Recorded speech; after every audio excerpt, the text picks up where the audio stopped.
Palavra nasce no corpo, também brota do chão, cria raiz e folha e respira. Na lama a palavra ganha a antiguidade de pedra. No varal renova porque perde vício de terra. Palavra floresce em precipício, palavra precisa de adubo de passarinho. É com esse belíssimo poema, Palavra, da filósofa e escritora capixaba Viviane Mosé, que começamos essa edição do nosso programa Sim para a Literatura. Vamos compartilhar com vocês as informações sobre apaixonados pela leitura, vindos de várias partes do Brasil, registro de participação de telespectadores, além da dica de leitura e dica de livro. Para a nossa entrevista dessa edição, recebemos a professora e escritora Vilma Freitas, de Linhares, que lança seu terceiro livro, tendo sido contemplada no quesito literatura no edital Lastênio Calmon Júnior, da Secretaria Municipal de Cultura de Linhares, que prestigiou vários projetos em várias áreas da cultura, cujo resultado foi publicado no dia 27 de outubro. Vilma descreve um pouco da sua trajetória como professora e escritora, fala de sua obra literária e destaca vários aspectos sobre a importância da leitura na sua vida. Veja o que ela disse sobre essa questão. Eu comecei desde a época de adolescente, quando eu estudava ainda no estadual, né, porque no estadual a gente tinha, né, falava muito em Machado de Assis, né, professor de português, né, mas só que eu procurei outros tipos de leitura. No começo eu lia muito romances, até história policial, né? Eu sei. Agatha Christie. Depois eu passei a ler muito sobre guerras, né? A Segunda Guerra Mundial foi os meus primeiros, o que eu me interessei, né? Porque a gente ia na livraria e comprava aqueles fascículos. Eu sei. Mas, então eu procurei muito esse tipo de leitura, história policial, como por exemplo... Mais aventura, mais né? aventuras, né? Depois eu passei a ler muito sobre a questão política, né? Sobre ditadura no Brasil, ditadura aqui na América Latina como um todo, que foi uma época assim, que era ditadura nesses países aqui vizinhos do Brasil, eu me interessei muito, né? Então eu fui vendo essa questão política. Isso me ajudou muito até na parte da educação, né? Como formação crítica como cidadã. Crítica como né? cidadã. E ajudou muito na minha profissão também, né? O momento de ler para os filhos no colo é sempre muito especial. São daqueles momentos que ficam para sempre gravados na memória da infância de qualquer um, além de serem importantes para estimular o hábito da leitura. Mas e quando se tem 3 filhos pequenos? O professor de artesanato norte-americano Ray Taylor passou por isso e aproveitou seus dons de artesão para criar uma solução muito criativa. Uma cadeira de balanço com braços que comporta pais e filhos juntinhos para os momentos de leitura. Ele disse o seguinte: eu tinha um problema porque, não tendo um colo grande o suficiente para 3 crianças, isso significa que Raquel, a mais velha, precisava ficar ao lado da cadeira enquanto eu contava história para os outros filhos. Eu não achava isso justo e pensei, bem, eu fabrico cadeira de balanço, eu posso dar um jeito nisso. E dei, conta ele em seu site. Esse caso foi compartilhado recentemente no Facebook pelo professor Ademir Pereira, um grande entusiasta do hábito da leitura, morador de Serra dos Aimorés, no interior de Minas Gerais. Outro caso incrível de dedicação ao incentivo à leitura é o escritor catarinense Jura Arruda, de Joinville. Ele faz uma viagem pelo Brasil com ações de incentivo à leitura. Conhecido por seu trabalho na literatura infanto-juvenil, ele passa por 19 cidades em 10 estados brasileiros, divulgando suas obras literárias no projeto 4 livros à procura de um leitor. As histórias sobre as viagens de um pau de arara pelo interior do Piauí foram as responsáveis por levar o escritor de Joinville a uma jornada até o Nordeste do Brasil. Com o trabalho realizado nessa viagem, o escritor Jura Arruda dá continuidade a uma missão que a carreira na literatura infanto-juvenil o faz promover há alguns anos em Joinville, o contato de jovens como leitores. Em visita às escolas, ele compartilha experiências da vida de escritor e as motivações para ler e escrever, buscando incentivar a paixão pela leitura entre crianças e adolescentes. O mesmo será nas próximas viagens, mas os olhares curiosos virão de estudantes de diferentes cidades brasileiras. O projeto ainda prevê a arrecadação de material escolar para levar a essas escolas, em uma ação que já teve início em Joinville e nas primeiras cidades do roteiro. Quando o trajeto estiver chegando ao fim, ele ainda oferecerá oficinas de criação literária para estudantes de escolas de vários municípios. Que atividade bacana desse escritor, não é mesmo? Nossas saudações. Tudo isso para você, nosso telespectador. Queremos continuar na sua companhia.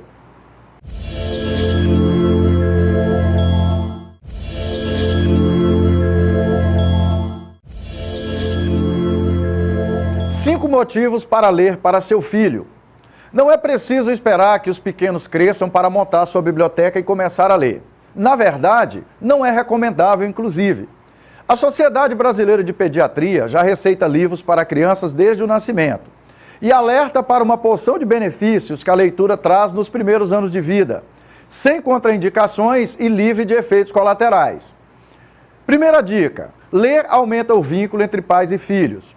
O simples ato de ler em voz alta já é tranquilizante e atua no desenvolvimento cerebral, ajudando os mais bebezinhos a identificar a voz e tê-la como porto seguro.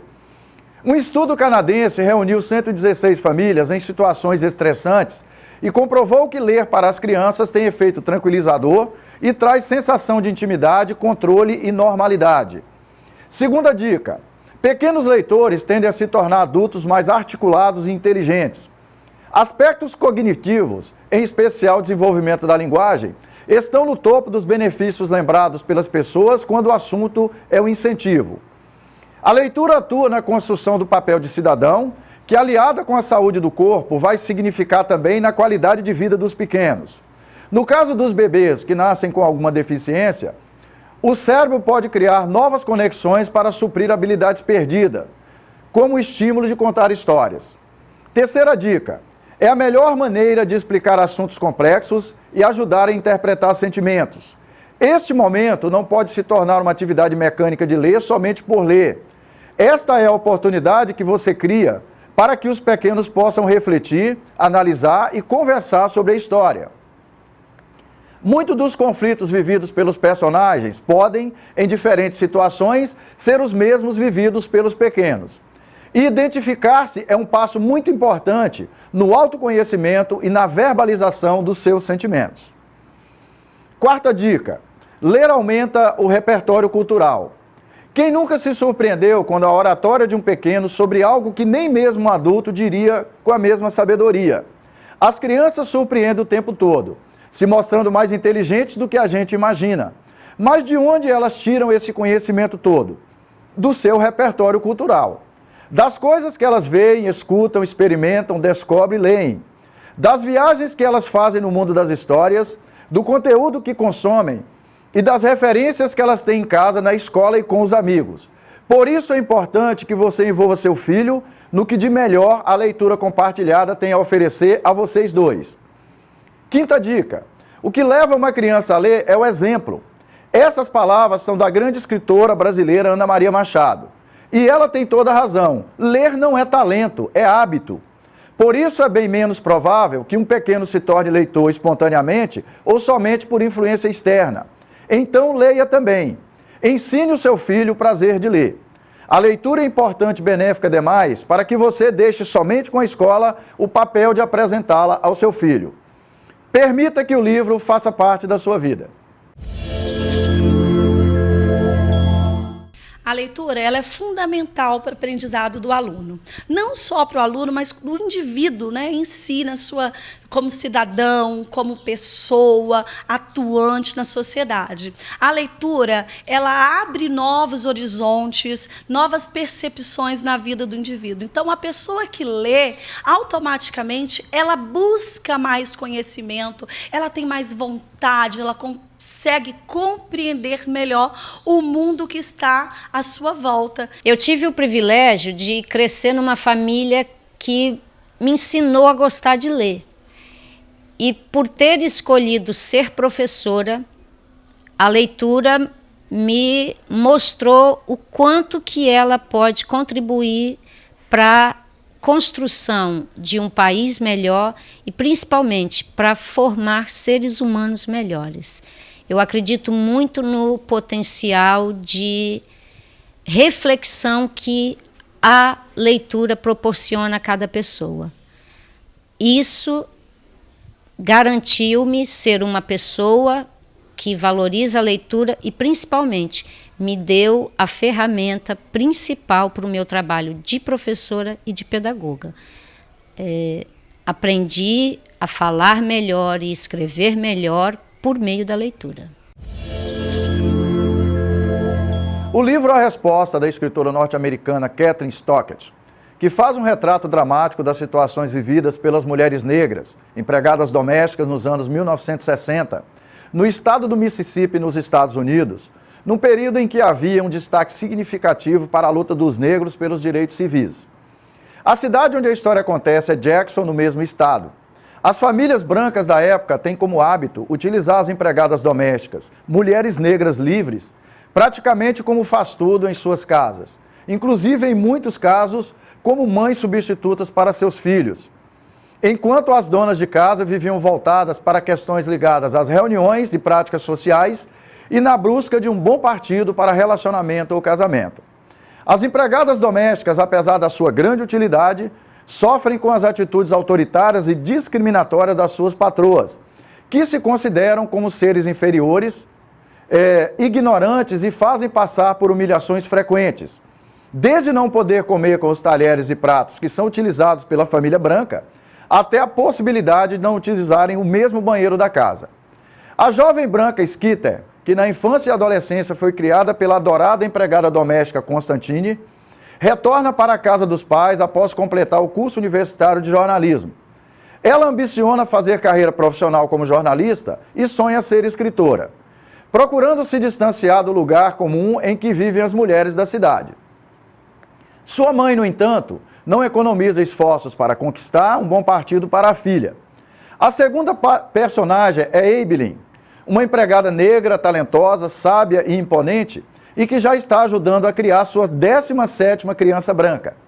Ela vive angustiada com a perda de seu único filho, que morreu por falta de cuidado dos seus patrões quando o menino estava doente. Ela tem um cuidado muito especial com a menina, filha da dona da casa onde trabalha, por quem é responsável. Durante esse tempo, Abilene vive com a sensação de que a qualquer momento vai ter que afastar-se da criança, dada a difícil relação que tem com a patroa, uma mulher de caráter instável e duvidoso. A terceira personagem dessa história é Minnie, também negra e empregada doméstica. É uma grande amiga de Abilene, uma cozinheira de mão cheia, que com seu jeitão estabonado tem dificuldade de controlar a própria língua, tendo dessa forma problemas para permanecer nos empregos. A vida dessas três mulheres, de origens e perspectivas tão diferentes, vai se cruzar quando elas unem forças num projeto que visa denunciar o modelo discriminatório que é imposto para as mulheres negras e que causa sufoco e tormento para suas vidas. O projeto de denúncia de cunho até bem-humorado que elas elaboram, em forma de um livro, vai transformar a cidade de Jackson. Mães, filhas, empregadas domésticas, amigas e a maneira como umas veem as outras. A proposta, que envolve várias outras empregadas domésticas, sinaliza com momentos de dignidade para todas elas. O livro A Resposta é uma história que toca de forma direta a nossa sensibilidade, pois consegue alinhavar senhas bem-humoradas com ingredientes de muita esperança. A história contada no livro nos permite aproveitar uma oportunidade única de sentir, refletir e nos emocionar. Trata-se de uma história situada nos anos de 1960, mas que tem temporalidade em qualquer momento histórico. Haja vista muitas situações com as quais, infelizmente, ainda convivemos nos tempos ditos modernos, no que diz respeito, particularmente, à questão do racismo. Vale muito a pena ler esse livro. Permita que o livro faça parte da sua vida.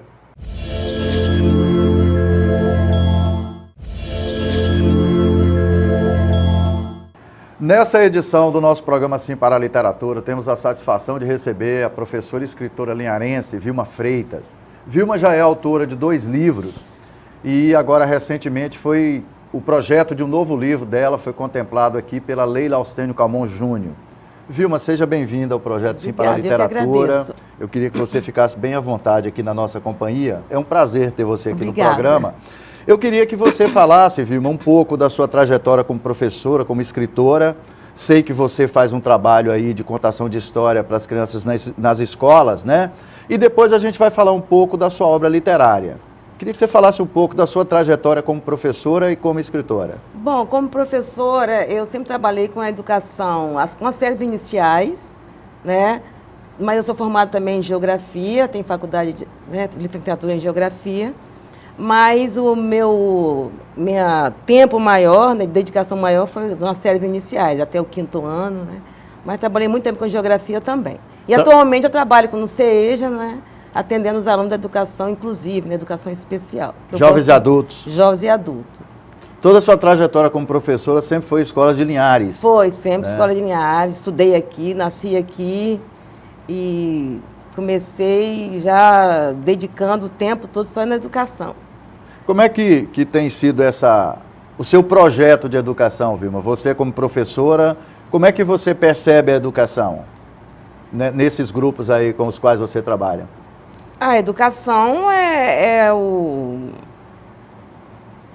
legado maior que cada ser humano tem o direito, né? A educação é um dever, né, do setor público e um direito de todos, né? Seja de qualquer idade, em qualquer época que procurar, todos deveriam ter esse direito. É um legado que todos... Que a sociedade como um todo tem que promover para as pessoas. Tem que promover para quem precisa, para quem procura, né, aliás.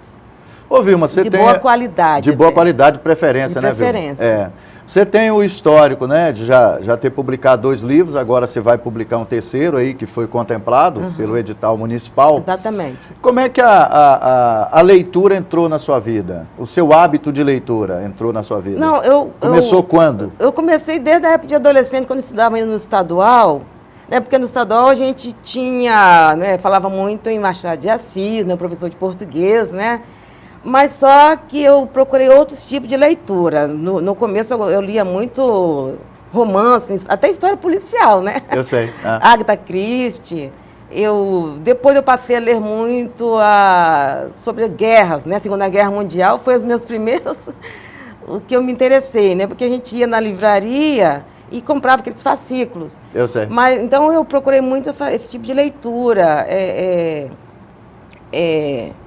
História policial, como por exemplo... Mais aventura, mais né? aventuras, né? Depois eu passei a ler muito sobre a questão política, né?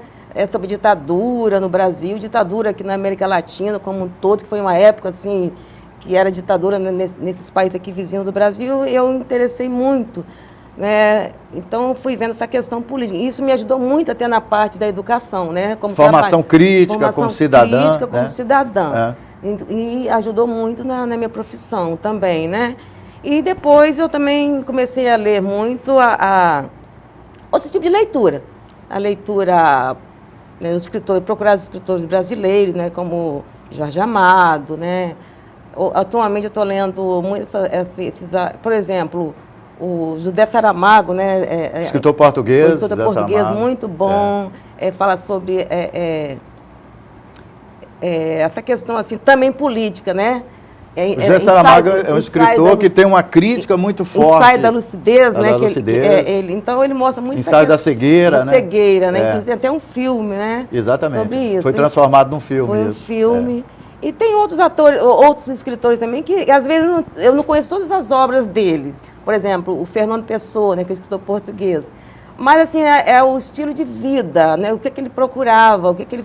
Então, parece assim que eles têm uma psicografia, né, que vem e parece que ajuda eles a escrever. É uma psicografia universal. Eu sei. Né? Não seria de um morto que foi lá e editou.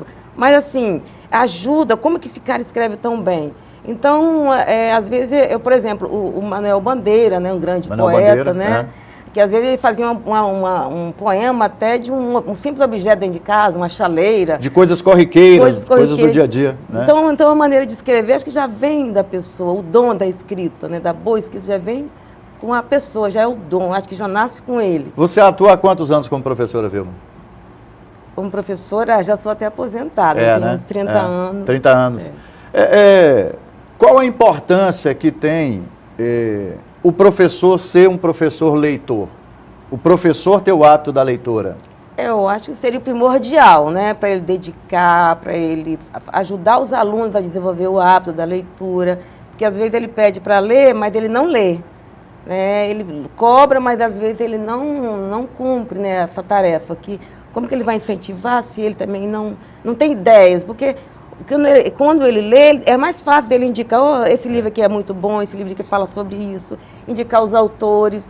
E também é bom a gente colocar também... Falar de livros no dia a dia e falar com os do alunos. autor também, né? Às vezes não é só ler o livro, né? O professor leitor... A biografia também eu acho muito importante. O professor leitor, ele está mais qualificado para formar alunos leitores. Leitores, é isso que você tá falando. críticos, né? Para poder também modificar o que está à sua volta, fazer uma leitura, né, do que ele vê, tanto para ele também transformar, ajudar a transformar e intervir para melhorar, né, o seu meio onde ele vive, a sua comunidade. O hábito da leitura, ele torna o professor, inclusive, num profissional muito mais empolgado para trabalhar com a educação. Para trabalhar, né? para dedicar os alunos, para trabalhar. Ô Vilma, eu queria que você falasse um pouquinho, rapidamente, de cada livro que você já publicou, e aí depois a gente falar do livro que foi contemplado no edital aí da Lei Lastênio Calmon Júnior. Queria que você falasse desse rapidamente, né, para o nosso telespectador conhecer. Você pode mostrar o livro? Eu gostaria de falar esse Ok. aqui primeiro, que esse aqui foi o primeiro que surgiu, foi por acaso, né? Eu não pensei em escrever, nunca passou pela minha ideia escrever. Esse aqui surgiu na época, quando começou a discutir muito o assunto sobre a dengue, o mosquito. Eu digo que eu comecei a escrever por causa do mosquito. Talvez foi o que me levou à necessidade de um material literário que na época a gente não tinha, né? Eu não tinha visto nenhum livro que falava sobre o Aedes aegypti. Um material mais instrutivo, né? Mas de forma literária a gente não tinha. Tinha muito material do SUS. Então isso foi mais pela circunstância, quando eu levei os alunos a escrever, produzir teatro dentro do tema. Então eu mudei de escola e aí eu continuei lendo. Na verdade, os alunos foram meus primeiros críticos, né? Aí eu conversei com a minha colega de Norá, né, Porto, ela falou, não, isso aqui vale, vamos. Aí as crianças falavam, tia, podia ter um livro, cadê o livro?